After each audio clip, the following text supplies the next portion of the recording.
Hello and welcome to today's episode of the Sports Journal. So I get put in charge of the ship again, huh? Oh, yeah, you already knew that. You're the captain. I'm the captain now. Yes, you are. We're calling this our post-Super Bowl show. So Yeah. We're going to kick off the hour by talking about the Super Bowl. Me and Jay were right. The Rams won the Super Bowl. Josh finally, the Bengals finally lost, ran out of juice on you, man. Yeah. I just want to clarify, I am not actually a Cincinnati Bengals fan. Although We know. That's too late for that. It's been questionable, man. The past week or two, I've been starting to wonder. I'm not. Okay. But I will say this. Out of all three teams in the AFC North, I have the least amount of problems with them, with the Bengals. Yeah, I feel that. I agree with that. I'm indifferent about Cincinnati. I don't dislike them, but I don't necessarily like them either. Right. Whereas like Baltimore, Pittsburgh, I do hate them, but Baltimore, I really hate them. Like, Bryan, you and I are never going to agree on, so I'm not even going to bring it up. Nope. I'm smarticles. Anyway, getting back to the Super Bowl, I had a lot of issues with the Super Bowl. Not necessarily because of how the game ended, but for a large majority of the game, the referees were like, yep, we're just going to put our penalties, flags in our back pocket. We're going to put our whistles down, and we're just going to let them play. Yeah. And then it was like in the last 6 minutes or whatever, it was just like flag, flag, flag, flag, flag. And I'm like, what? Why are you changing up your style now? Yeah, you're not the first person I've heard say this, Josh. I agree with you. They definitely changed up their philosophy on officiating in that last minute of the game. But I didn't have too much of a problem with it because I think in the postseason, you want to let them play a little bit. You want to let them be more physical than usual. But when it comes down to the red zone in the last minutes of the game, and it means, one team winning and one team losing, you're going to tighten up a little bit, and I think that that's what happened. They really wanted to let them play the whole game, but in moments that big, man, you have to take every little, play very seriously. So I understand. Let's actually go back to the first half. Let's go to the first half because there was a play where Jalen Ramsey, coming out of the first half when Cincinnati threw the 75-yard touchdown. Yeah, Jalen Ramsey got thrown. That was an offensive pass interference. They swallowed the whistle. So no consistency. Exactly. So if you're going to swallow the penalty, if you will, I don't know if that's necessarily the best phrasing, but whatever. We'll go with it. Yes. Yeah, if you're going to dismiss that penalty, don't throw multiple flags on what could be like the game deciding drive, because I don't want to say the refs gave the Rams that game. I'm not about to sit here and insinuate, there was ref ball and the game was rigged and all that bullshit. I'm not saying that. But it's like, if you're not going to call something like the Jalen Ramsey play, which I agree was clearly a face mask, offensive pass interference, whatever. If you're not going to call that, don't call something ticky-tacky in the final minutes that could decide the freaking Super Bowl. No. Yeah. Let me ask you this question. Do you guys, with the pass interference, the first one within a minute, did you all agree with that? Because I kind of thought it was he touched him. You mean the one on Cooper Kupp? Yes. No. By the law of the book, but by the rules, the definition of the rules, he was touching him prior to the ball being in the air. Yeah. And once that happens, that's a pass interference, unfortunately. Now it was tacky. Like they didn't, sometimes they won't blow the whistle on it, but that was a penalty from what I've seen. I'm with you here, Jay. It's like I'm with both of you in a way. I get what you're saying, Josh. You want consistency. If you're not going to call it on one team one play, you can't do it on the other team the next play. But by the rule of the game, that's a pass interference. I didn't have a problem with that flag being thrown. I mean, the main reason I did is because I'm not accusing the referees of showing favoritism towards the Rams by any means, but if you start throwing flags on what turned out on a consistent basis like they did on what turned out to be the Rams' game-winning drive, it felt like there was a little bit of bias somehow. Again, I'm not formally accusing the referees of being biased towards the Rams or whatever, but you get what I'm saying somewhat? It sounds like you are, but you won't. I follow you. I see where you're trying to go. I see the direction you're trying to go in. Yeah. Did you guys like the halftime show? I love the halftime show. I thought it was great. I mean, I'm not fully into that type of music and all that, but I still appreciated it. Yeah, I like that. It was solid. I think that festival vibe, with multiple big artists I think that's really cool. I think it fits the format well. When you only got 20 minutes to fit a show in there, it's not really the right format for long form music. It's perfect for hip hop where guys can go on and drop a verse and then they can cut to somebody else and they can do theirs. And I think it's good. It was a good format, and I think that they're going to repeat it. I think we're going to see more artists involved every year, and I really enjoyed it. Yeah, it was for the culture, man. I think that they did a great job. There was no type of malfunctions that went on. A lot of the fans were, and I know sometimes we're in a prisoner of the moment, but they were saying how that was one of the greatest shows. Well, I don't think it's one of the greatest shows, but it absolutely was a milestone because that's the first time I've seen a hip hop act. Yeah, on the Super Bowl and the upside. Yeah, I like the acts of defiance from the artists too. With Eminem taking a knee, even though he discussed with the NFL, they didn't want him doing that. They didn't want Snoop to have the blue flag for just wore an entire blue bandana for his outfit. I lost a bet. I lost a prop bet on that. I bet he was gonna have blue tennis shoes on of his entire outfit. Because this was frustrating to me the entire night. It wasn't about football. It wasn't about X's and O's. It was about his tennis shoes. He had on an entire blue bandana fit, Crips. His shoes was all white. Yep. It didn't even match his outfit. And I'm like, man, why couldn't you just throw on the blue tennis shoes so I could have won this money, man? I know. What's up, Snoop? Come on, lost a couple props. What's up, man?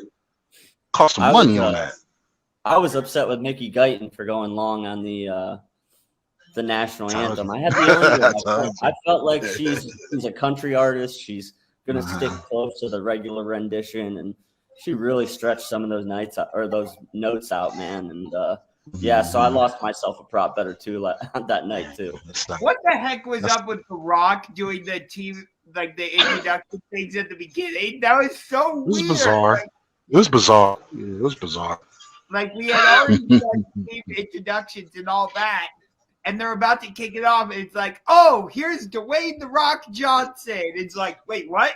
Where did that come from? Yeah, it was a little out of place to me. I'm sure he's probably responsible for getting the Super Bowl to the city for some reason. He's usually behind the scenes. I think he's one of the highest paid actors or highest grossing actors in Hollywood. So he got a lot of pull, and I would think they probably say, okay, man, we'll let you get on the show since you did a good act to get it here. So right. It was bizarre. They had to make it LA somehow, and I think that was their way of just making it a Los Angeles Super Bowl, Yeah. Now to the X's and O's. First of all, what was your come away from it? First of all, I loved that a non-quarterback won Super Bowl MVP. I will always have that gripe because it's full of bullshit that the wide receivers, running backs, and tight ends never get the love and respect that they deserve.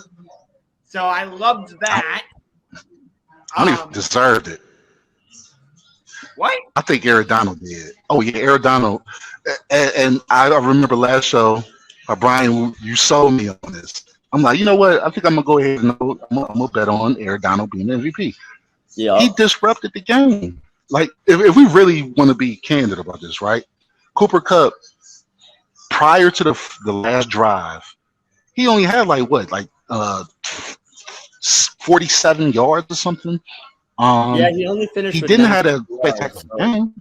it wasn't Yeah. as gaudy of numbers as he usually puts up, but he did have the 2 touchdowns, so Yeah. I didn't have a problem with them giving it to Kupp. I wish they gave it to Donald because I put $5 on that Aaron Donald prop bet. That would have turned me out, at about $150. A $5 bet. So, I was feeling the same way you were, Jay, but when I look at it objectively, I don't have a problem with it. Cooper Kupp had a great game, so. And I will say this early. I know the Rams ended up with 7 sacks, so the Bengals offensive line definitely needs some work.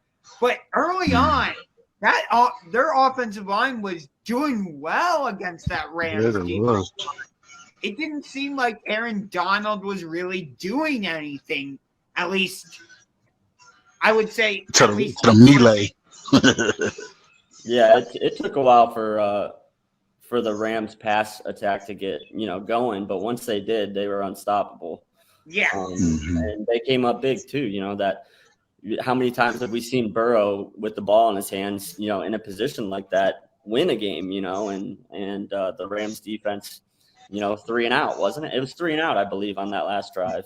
It was. Yeah, they put a stamp on that game, and I think it's the Rams defense, not the Rams offense, that ended up being the ones that really won this game for them, which is kind of counter to how I saw it playing out. I thought it was going to be their offense that carried them through it, and the defense was going to make some flash plays, but really it was the defense that propelled them to victory in this game, and the offense just kind of barely did enough. Yeah, the Bengals defense was doing well against the Rams offense. I was shocked by that. The defensive line, especially, yeah. That Cam Akers under, I did hit on that. He only had 20-something yards, 21 yards. So yeah, way under. They neutralized them. Mm-hmm. They defensive line. I was impressed because Cincinnati is not known for their defensive line this year, but they held their ground. They were able to neutralize the run game. Even on the pass game, they was able to get 2 interceptions off of Stafford. They kept him under 300. They did a solid job overall.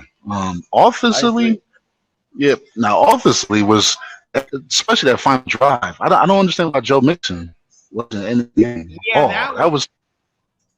that part was confusing. And I don't know if you saw, but on that 4th down play, if Joe Burrow had 1 second more, Jamar Chase had just absolutely said bye-bye to Jalen Ramsey. And if Burrow had a second more, the Bengals would be sitting here as Super Bowl champions. I don't know if you saw that, but although the Rams did their Super Bowl championship parade yesterday, the Bengals actually did like a celebration of their own. Why? Yeah. For what? That's weird. What are they celebrating? Getting to the Super Bowl and like how successful of a season they had. I don't know. I don't know. We used to give trophies out for participation. I was going to say the Browns have as many. We have as big a reason to celebrate as they do. I don't know. We won just as many rings as Cincinnati won this season. We sure did. We tied up with them, and we swept them in the regular season. So you are not going to get rid. I'm not letting that go. I'm not letting that go. No, I'm not, because what I noticed was this. The biggest problem, again, we all agreed that it was the offensive line that was going to prevent the Bengals from being successful in the Super Bowl. Although we called that, we laid that out pretty plainly. Yeah, we went deep. Yeah, now, man, and I hate being this guy, and I swear I'm gonna let it I would never bring this up again about the Browns, but who's to say our offensive line would have neutralized Aaron Donald on them? Because we had the guys that could have made that happen. And like you said, if Burrow had about 1 second more, we having a different discussion. Because despite his offensive line's woes, he was still able to overcome that. So, and the play calling, I don't understand why, if it's 4th and 1, run the ball. Why you got to throw it? Why you got to go in shotgun? Why you got to, you putting Aaron Donald? Yeah, it was bizarre to me, man. Yeah, I will give you that. It was bizarre of Cincinnati to go for it early in the game the way they did, but I think they thought the Rams offense was going to come out and be extremely potent and put up like 30 plus points. And so here's my take on it. The Bengals thought, okay, we need to come out and be aggressive ourselves, because they probably thought they were going to have to go score for score with the Rams. So it could have been a way. It was an important injury. Yeah, Odell, I was about to say that. had that not happened, yeah, it might have been an air out affair. Yeah, OBJ was having himself a day. He scored the first touchdown of the game. didn't you pick that prospect too? Yeah, I did. I had anytime touchdown, so he cashed that one out for me early. But he was on pace to be the MVP of that game, and the Rams offense looked a lot more potent with him in it. And once he had that injury, they stalled, So I agree with you, Josh. The Bengals D did a really great job holding the Rams to 23 points. But I think a lot of that had to do with that OBJ injury. And had he stayed in the game, they may have opened it up and scored 31, 34 points. Yeah. That's the same knee. I know. It was so hard to see. Same thing. I felt so bad. Overall, it was a lot lower scoring than I thought it was going to be, but it was still an exciting game. I mean, am I going to say it's one of the best Super Bowls of all time? No, but it was good still. It was a good game. Yeah, I'm not going to say it was like, in my opinion, Super Bowl 53 was the worst, one of, if not the worst Super Bowl of all time, with it being 13-3. So this was certainly not that. Yeah. McVay It was for a while though. He kept running the ball on first and second down. It was run up the gut, first and second down, and it was like, is he really trying to make this another 10-3 ball game? Because nobody wants to watch that. But you know what? So the head coach for Cincinnati is from McVay's. He's from McVay's coaching staff, offensive staff rather. So I'm thinking he probably knew the play, like the selections, and that's probably why it was like a chess game. Yeah, that's a good point, Jay. Yeah, I would love to see them go for round 2 in Super Bowl 57 next year. Oh, wait a second. This is the guy who all year has been talking about how he's so tired of it. That did sound familiar. And now you're saying you want the LA Rams and the Cincinnati Bengals in a rematch. Where's the parody at? I just said that just to get your pure reaction. Do you guys think that with Odell being so successful after landing with the Rams, because this is actually going into our next topic, which is the rumors that we're hearing out of Berea, was this a slap in the face, or was this more of a proving or validating that Baker Mayfield simply ain't the guy for Cleveland? This is simply a told you situation. I have said this from the very beginning. Baker Mayfield is consistently inconsistent. I hate that he's in all these stupid progressive commercials, because it's like, stop doing all these progressive commercials. I think you have more progressive commercials than you have fucking touchdowns, for crying out loud. Like, get in the film room. Like, stop filming progressive commercials where it's like, hey, here's the password, 6. It's like, okay, Hey, number 6, go throw it to Jarvis Landry. Go throw it to Rashard Higgins. Throw it to Austin Hooper, David Njoku, Harrison Bryant. Maybe throw it to Nick Chubb on a running back screen. I don't freaking know. Can you Just don't throw it to the other team. I mean, I know I just went on a rant, but yeah, we needed Super Bowl shined a big fat light on Baker Mayfield, and anybody who wants to pretend like it didn't is lying to themselves. Yep. So what do we do? Bye-bye. Yeah, I think so. I think you got to move on, but at this point, it's like, Cousins looks like he's going to be staying in Minnesota now with that good hiring of Kevin O'Connell. So I don't think Kevin O'Connell's going to go in there and want to move Kirk Cousins. So I think he's staying there. Derek Carr is not leaving the Raiders now that they have Josh. Yeah, I don't think so either. Right. True. Jimmy G's still out there on the table. Nah.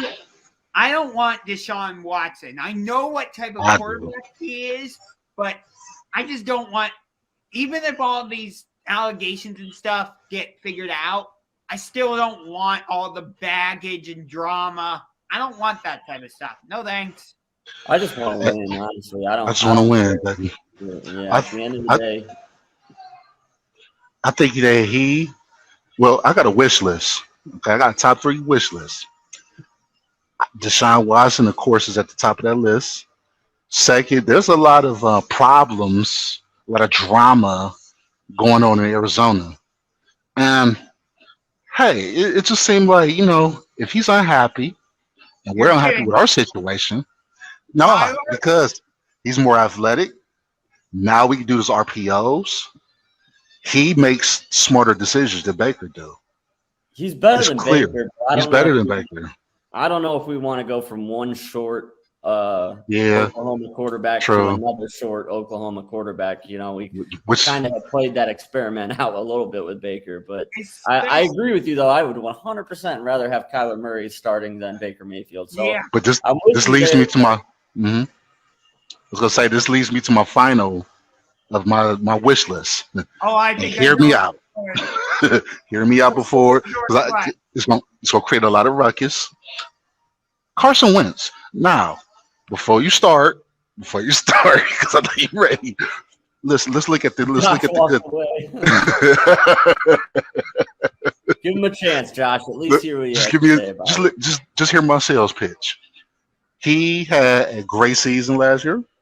He threw for over 3,600 yards. He had 22 touchdowns and 7 picks. He, despite the bonehead plays he make them. I'm not even gonna front. He do some weird, like, why are you doing that? Just slide. But he's tall.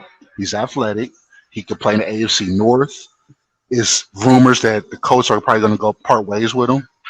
He's an upgrade over Baker. Now, to me, that feels like a little bit more of a lateral move.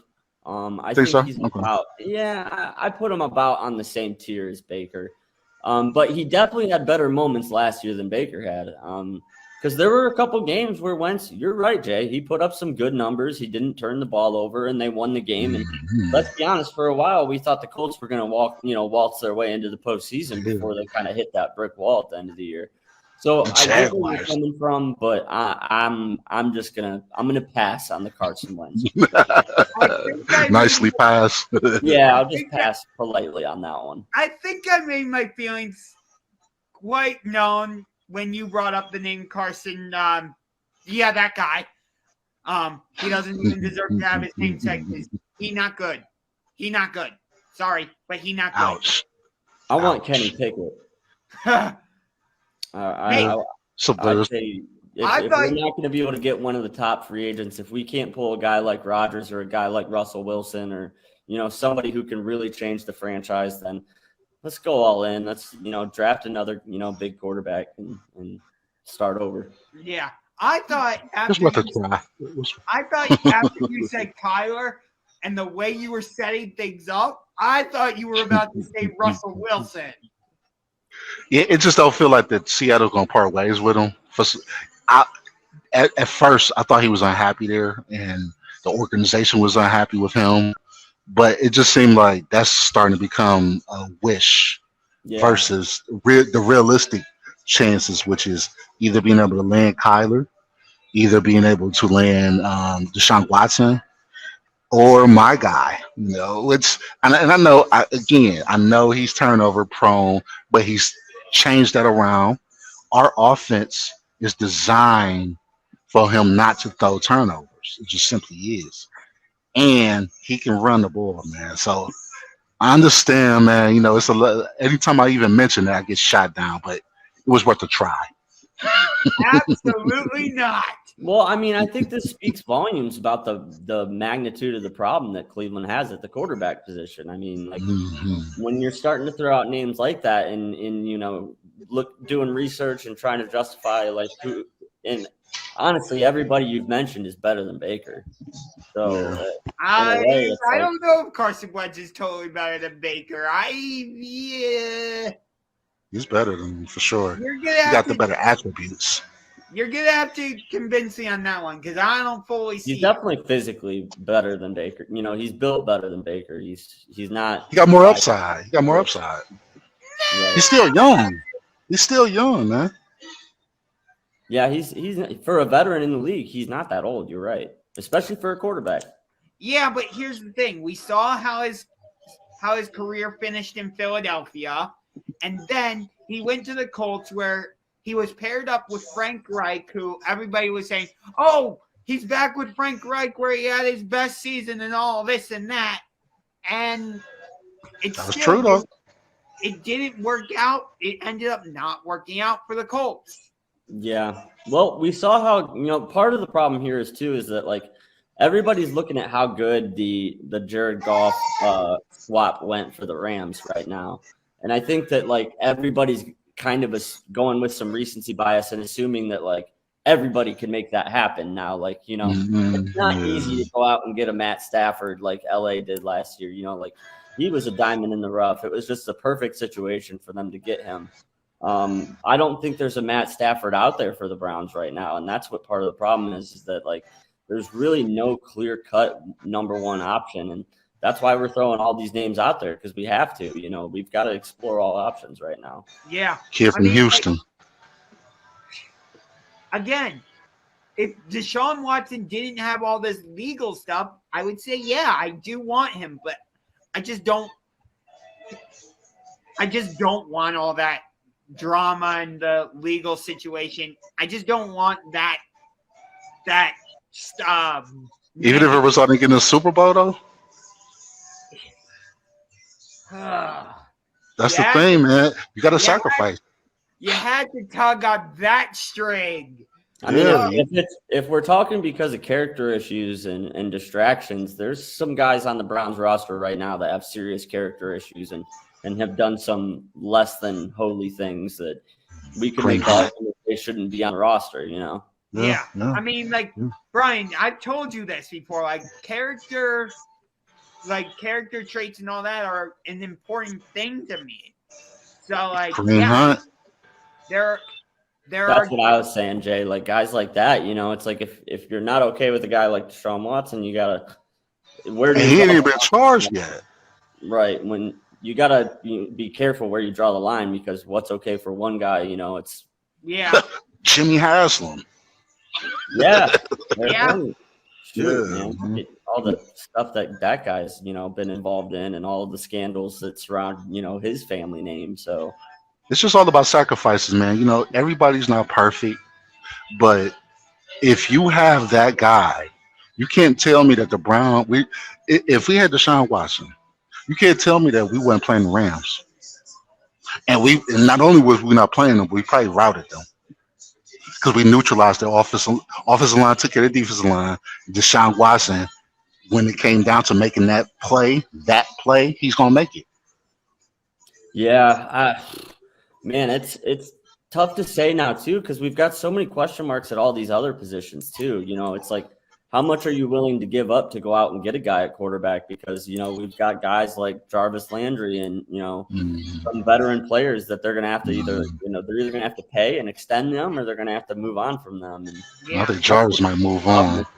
that's why I kind of considered like, okay, maybe we do it through the draft because we really don't have the assets to ship off for a guy right now. Right. I hate to say this, but I think the Browns' contending window is already closed. It's closing. Yeah. I think you got about 1-2 years left. No. As long as you got a guy like Myles Garrett on the defensive side of the ball, you know, and you've got a good offensive line, like you can make things happen in the NFL. And they locked their offensive line down for like 3-4 more years, so that's in place. I mean, I know we have a strong running game with Nick Chubb and Dearness Johnson because I think Kareem Hunt is probably going to be gone. He's under contract, I think. I wouldn't be surprised if the Browns cut him or tried to trade him, something like that, because I'm actually going to take this point from what James says on So What's the Catch, and I started to agree with him. Watching the Browns on the field, Chubb and Dearness Johnson fit what the Browns want to do offensively, but I don't know if Kareem Hunt does in terms of that running game. He fit. Oh, man, he fit. You know, we got to understand. Yeah, he's been injured, but, man, goal line specifically, they was always able to throw to him on them out routes or on the slant. Like, he can catch like a receiver. He's tough. And you will never see him get stopped for negative yardage. He's still got a lot left in the tank. He's still one of the premier running backs in the league. So he fits in this offense for damn sure. I think we can make him fit, but I don't think the way we used him, you know, we weren't getting the most out of Kareem Hunt. I think that there are better ways to use them than that we have in the past. But I agree with Josh on the point. I do think Dearness Johnson is a better fit schematically for what we're doing. Yeah, that's what I was going for. But I also agree with Jay that like Kareem Hunt gives you more options. You know, there's more. He's a more versatile player. But it depends. You know, if we're going to continue with the offense that we're running, Dearness Johnson's a better fit. But if we're going to make changes and bring in a new quarterback, it might be worth hanging on to Kareem Hunt. Johnson, he's the biggest trade chip that we would have if we wanted to. So you say, let's say if we were to trade Hunt or him, you probably could get more for Johnson because he's younger. He has more of an upside to him, and he doesn't have that much baggage. But we got 3 running backs. Unfortunately, one of them had to go, and it ain't going to be Chubb. So, yeah, I just think that, you know, with Johnson, you're paying him a lot less than you're paying Hunt, too. And that's the other reason I think the Browns will be more inclined to stay with Johnson and Hunt. Right. So if we do end up drafting another quarterback, let's say Kenny Pickett, for example, do you think there's a possibility that Stefanski could be put on the hot seat as a result? I think he's already kind of on the hot seat after this season, you know, coming off of winning the Coach of the Year in the NFL. Like, there were a lot of moments where people were kind of scratching their head at some of the decisions that he's made. And I don't think the way that he handled the Baker Mayfield and the Odell Beckham Jr. situation was all that great. So there's a lot of question marks, you know. It's how much of that 10-6 or 11-5 season was an anomaly. You know, a lot of those were close games and could have went the other way. So, yeah, I kind of think that he's already a little bit on the hot seat, you know. And so I think this is a very important year for him. And if they're going to draft a quarterback, it better be somebody who's ready to come in and win now. Right. And that's the reason why, you know, the drafting the quarterback, right? It just feel like that's throwing a flag in to say we're rebuilding now.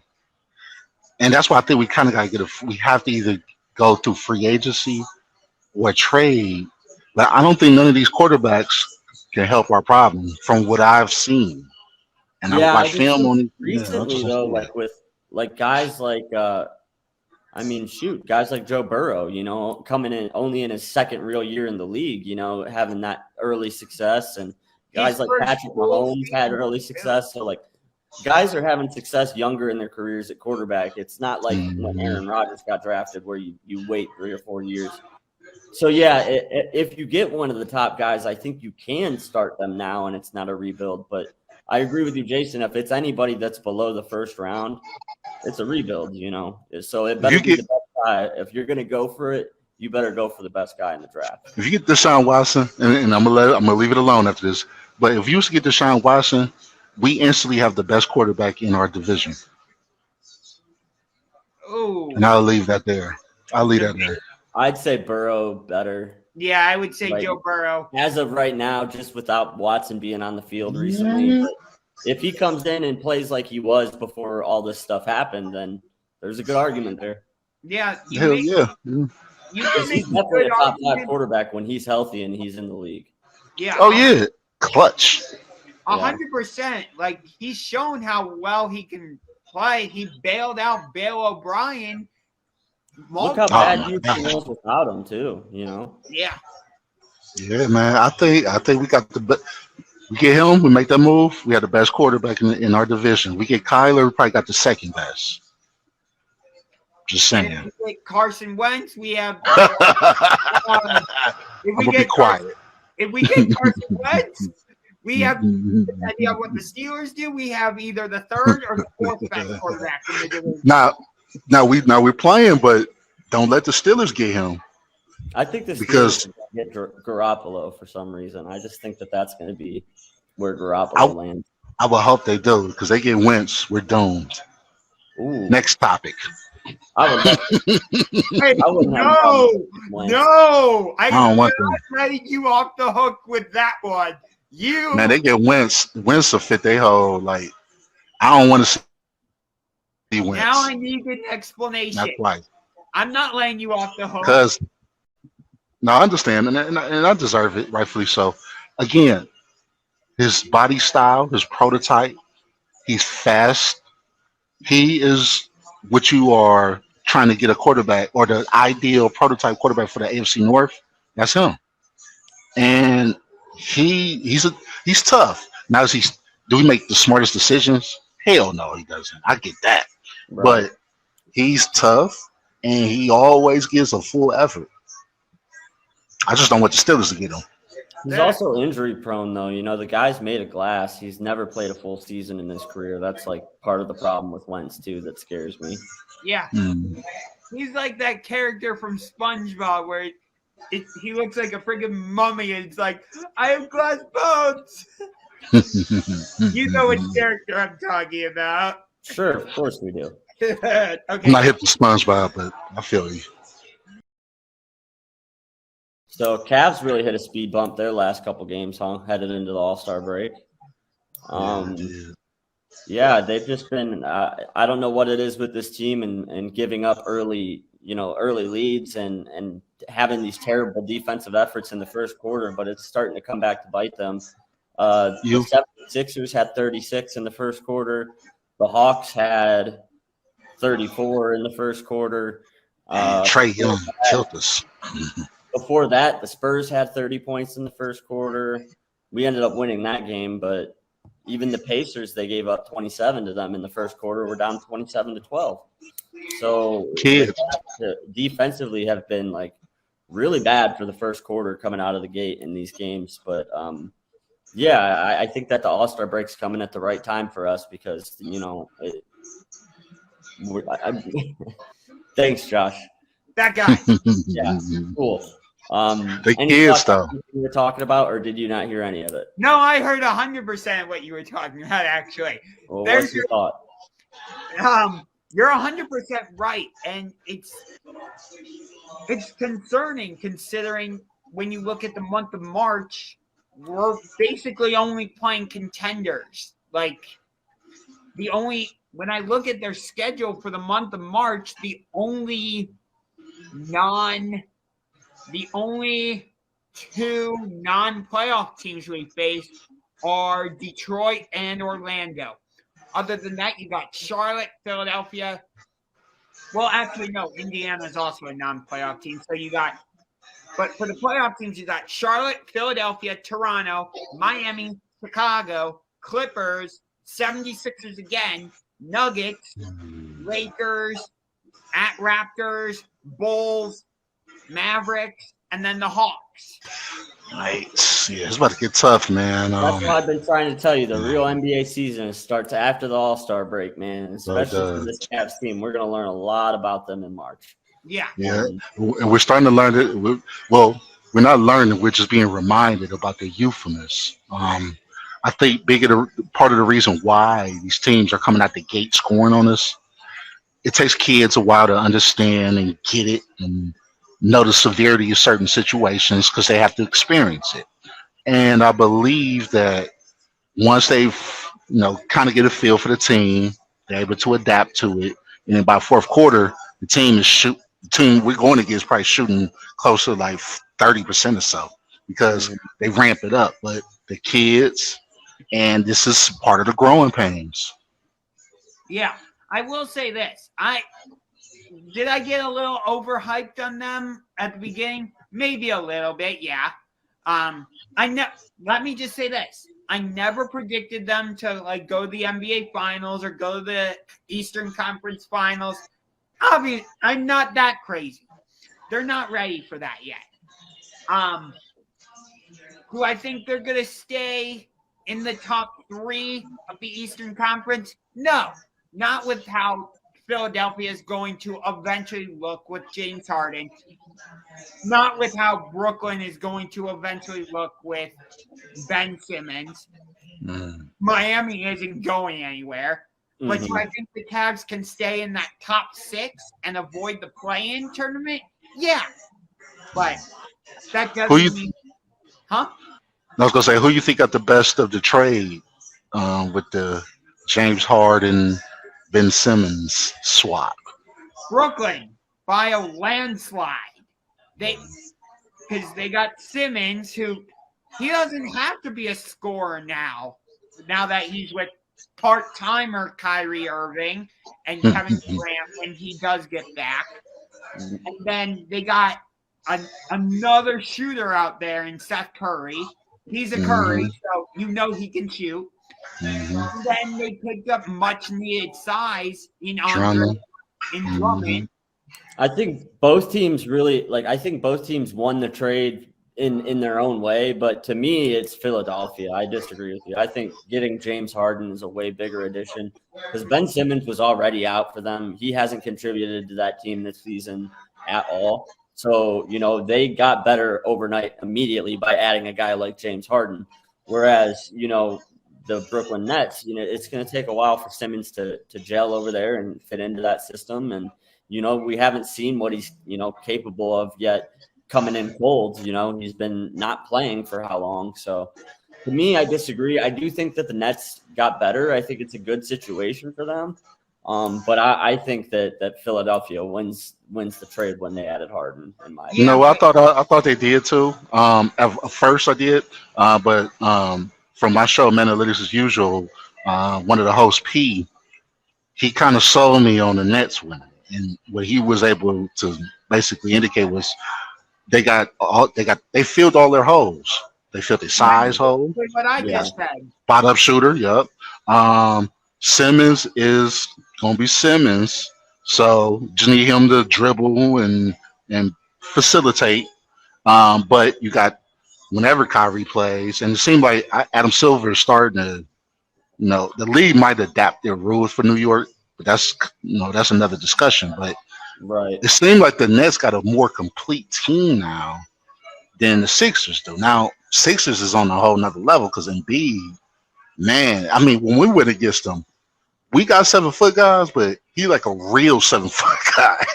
And you seen the discrepancy between our 7-foot dudes and him. So yeah, it seems like the Nets might have got the end of the better end of that bargain. And here's the other thing, Brian, that with why I further think Brooklyn won this trade.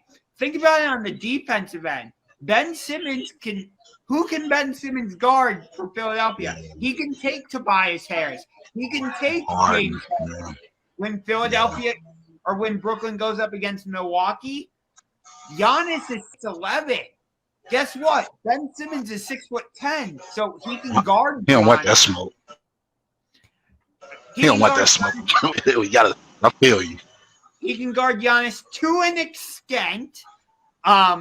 When they go up against Miami, Ben Simmons can take a Tyler Hero, a Jimmy Butler, he might even be able to match up with a Bam Adebayo. So I think Brooklyn became the addition of Ben Simmons. Again, he might not be a scorer necessarily because we've seen like how afraid he is to shoot the damn basketball, but he's versatile on defense. You can play him 1 through 4 essentially.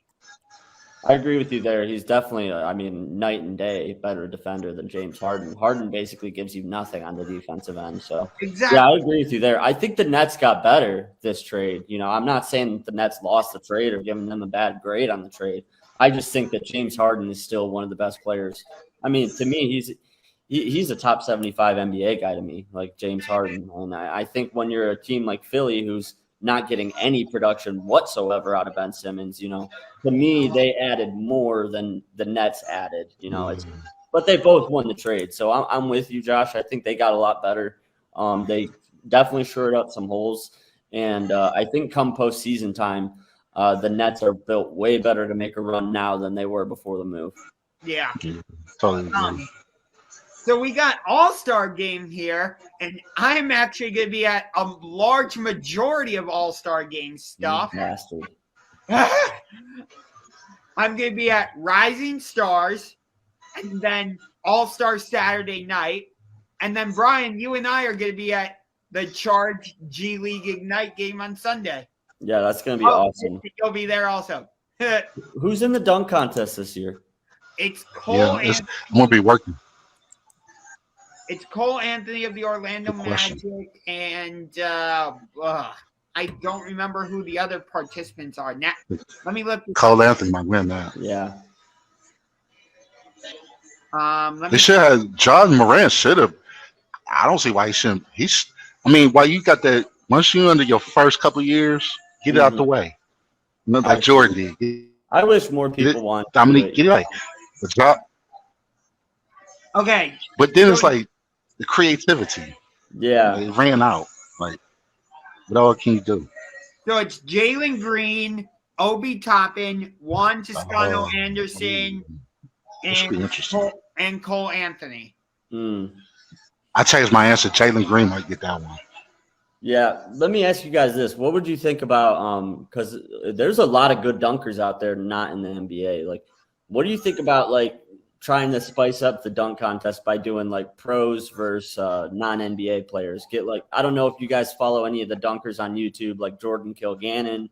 That guy can jump out of the freaking gym. I think it would be cool to bring in some non-pros, or and one guys even, people that I remember that one. Creative with the dunk. Just something to inspire more creativity out of these pros, because like you said, Jason, everything's been done, it seems like. But if you go on YouTube and you look up some of these dunkers, man, they're doing some crazy stuff. They're getting real creative. That's his full-time job. The guy dunks for a living. He travels the country doing dunk contests, It's kids. It's high schoolers that could probably win a dunk. It's just that's what I mean. Crazy. It's crazy. To elevate the level of play in the dunk contest, I think it would get more out of the pros, because you don't want to be an NBA guy and get showed up by some high schooler, and right. There's people out there that can really dunk that aren't in the pros. So. Right. That's just an idea I had that I thought maybe could make it a little bit more interesting. Yeah. They're trying with the skills competition, doing the 3 teams, the Antetokounmpos and the Cleveland Cavs, and then the Young Guns, whatever the last team is. Yeah. I like your idea with the NBA guys versus the non-NBA guys, getting some guys that play street basketball or whatever. Mm-hmm. The bar's been been set high, but yeah, it has been. We remember the battle Zach LaVine and Aaron Gordon had, where I think Aaron Gordon got absolute no. Yeah, it was Aaron Gordon got robbed. I think that was the best. Yeah. I still think his performance was the best overall performance in any dunk contest since Dominique Wilkins. Really? Either Vince Carter? Well, yeah, Vince is up there too, but yeah, Aaron Gordon did some crazy stuff. He did, he over the mascot and went under his legs. That was unreal. Yeah, I couldn't remember at first who won and who lost that, but I remembered one of them got robbed. Yeah, Gordon got robbed. Yeah, but, 100%. Even like the Dwight Howard and Nate Robinson little rivalry. That was a great rivalry. That's when the propaganda first rises from that one. Like all the props and that's when I think it went down the tubes after that. It was hilarious when Dwight Howard came out dressed as Superman. He didn't even dunk the ball. He just threw it in. Threw it, yeah. It was cheap. Yeah. It's just, well, boy, but, you know. I got to get out of here. I got about 1 minute left. You're welcome to go long if you guys don't got anywhere to be. But I just wanted to real quick, any last thoughts headed into All-Star Weekend? Anything you want to see from our Cavs players, or what are you hoping to see, Josh? Well, over the weekend. I want the Cavs players that are in it to show like, hey, we're actually here. Like you guys. I know the All-Star game and stuff is made more to be fun and all that. I still don't know if the rest of the league is taking the Cavs seriously. So I want them to go out and perform and be like, yeah, hey, we're actually here. Yeah. Like, you don't want to play us type thing. Yeah, I agree. I'd like to see intensity out of the Cavs players, just to take it a little more seriously than they would take a typical All-Star game, having it be right here in Cleveland. So exactly. Yeah, Darius Garland, get that MVP, baby. Do it for the home team. Represent, baby. Or Jared Allen. Or Jared Allen. Yeah, either way. Co-MVPs. So next week we will be back at our normal time, 12:30 p.m. So from 12:30 to 1:30 next week, you on can Thursdays. On Thursday on the Sports Generals. Yeah. But yeah, with that, that's all I got. Rooting for all the Cavs guys. Hoping everybody gets through the weekend healthy. Gosh, no injuries from this All-Star weekend. Let's go, y'all. But yeah, I hope you guys have a good weekend, man. Good to be here with y'all as always. Y'all too, y'all. Peace. Be safe. Yeah,